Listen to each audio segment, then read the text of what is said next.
From Pacifica, this is Democracy Now!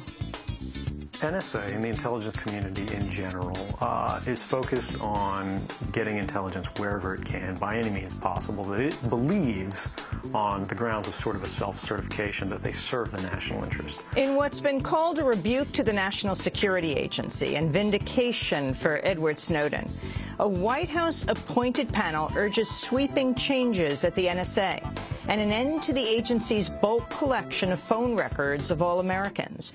We'll speak with NSA whistleblower Kirk Wiebe, as well as Edward Snowden's legal advisor Ben Weisner of the ACLU. Then we go to Egypt, where ousted President Mohamed Morsi is facing charges of terrorism and treason. He could face the death penalty. All that and more coming up.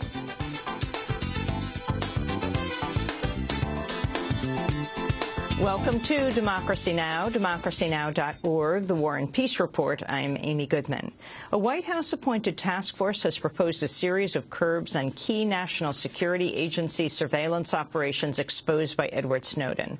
On Thursday, the panel recommended the NSA halt its bulk collection of billions of U.S. phone call records, citing, quote, potential risks to public trust, personal privacy, and civil liberty. The panel says telecommunications providers or a private third party should store the records instead. The panel also calls for banning the NSA from undermining encryption and criticizes its use of computer programming flaws to mount cyber attacks. And it backs the creation of an independent review board to monitor government programs for potential violations of civil liberties. At the White House, Press Secretary Jay Carney said the panel's findings will be reviewed. Over the next several weeks, we will be reviewing the review group's report and its 46 recommendations as we consider the path forward, including sorting through which recommendations we will implement, which might require further study, and which we will choose not to pursue. The panel's report was released just 2 days after a federal judge ruled the bulk collection of telephone data by the government is almost Orwellian. Speaking before a European Union hearing on mass surveillance, journalist Glenn Greenwald said the NSA's goal is the elimination of individual privacy. The ultimate goal of the NSA is, along with its most loyal, one might say subservient junior partner, the British agency GCHQ, when it comes to the reason why the system of suspicionless surveillance is being built. And the objective of this system is nothing less than the elimination of individual privacy worldwide. Also Wednesday, the UN General Assembly approved a landmark measure affirming privacy rights against unwarranted government surveillance.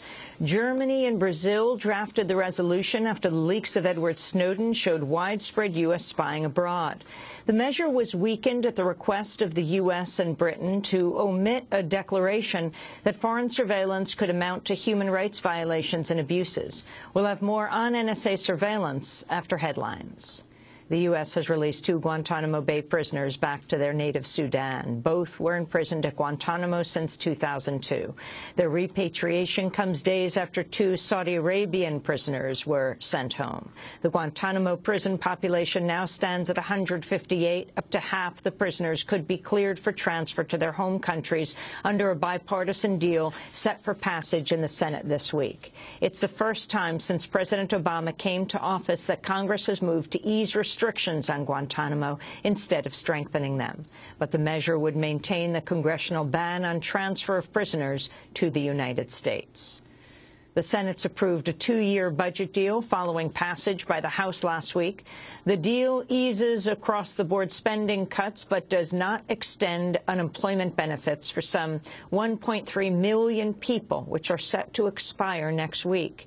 Democratic Senator Patty Murray, who crafted the bipartisan deal with Republican Congressmember Paul Ryan, called it a step forward.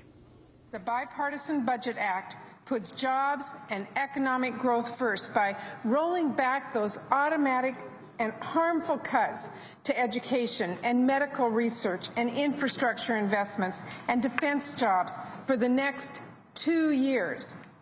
If we didn't get a deal, we would have faced another continuing resolution that would have locked in those damaging automatic cuts or worse, a potential government shutdown in just a few short weeks. The bill's passage reduces the chances of another government shutdown at the beginning of the year. Congress will have until January 15th to approve a series of spending measures under the new 2014 limit of over $1 trillion. The Federal Reserve has announced plans to scale back its monthly economic stimulus program. Under a policy called quantitative easing, the Fed has spent $85 billion a month buying up Treasury and mortgage bonds in a bid to trigger economic growth. On Wednesday, Fed Chair Ben Bernanke said economic improvements will lead to reducing the program by $10 billion a month. Despite significant fiscal headwinds, the economy has been expanding at a moderate pace, and we expect that growth will pick up somewhat in coming quarters, helped by highly accommodative monetary policy and waning fiscal drag. The job market has continued to improve, with the unemployment rate having declined further. At the same time, the recovery clearly remains far from complete, with unemployment still elevated and with both underemployment and long-term unemployment still major concerns. Ben Bernanke steps down as Fed chair next month to be replaced by Janet Yellen. In what's likely his final news conference as head of the Federal Reserve, Bernanke was asked what he would have done differently. We were slow to recognize the crisis. I was slow to recognize the crisis. In retrospect, it was a traditional classic crisis, but in a very, very different guise, different types of financial instruments, different types of institutions, which made it, for a historian like me, more difficult to see. Whether or not we could have prevented it or done more about it, that's another question. Growing violence in South Sudan is raising fears of a civil war. Around 500 people have been killed, thousands displaced in fighting between government forces and troops loyal to a rival general. Rebel forces seized control of the flashpoint town of Bor earlier today. Amnesty International is warning both sides of the sectarian conflict in the Central African Republic are committing war crimes. Hundreds of people have died in clashes between government-backed Muslim fighters and rebel Christian militias. According to Amnesty, the fighting has displaced around 614,000 people nationwide. About 1,000 people were killed in clashes over a two-day period. The Russian parliament has approved a mass amnesty to thousands of prisoners, including members of the punk group Pussy Riot and the Greenpeace Arctic 30. Up to 22,000 people will be freed under an initiative proposed by Russian President Vladimir Putin. The Greenpeace Arctic 30 were arrested in September after trying to stop Russian oil drilling in the Arctic. After the vote, Arctic 30 member Faiza Ulasan said she remains worried for her Russian colleagues. For now, I'm not excited. We are being granted amnesty for peacefully protesting in the Arctic. We did nothing wrong. We've spent in jail for doing nothing wrong. And now we're deemed guilty but granted amnesty. And 26 of us will be able to go home after this, sooner or later. But what will this mean for our Russian colleagues who still have the rest of their life in this country? The two Pussy Riot members could be freed in the coming days after their arrest for performing in a Moscow church nearly 2 years ago. Family members say the amnesty comes too late as they were already approaching the end of their terms. The Obama administration's named 2 LGBT athletes as part of the official U.S. delegation to the Winter Olympics in Sochi, Russia.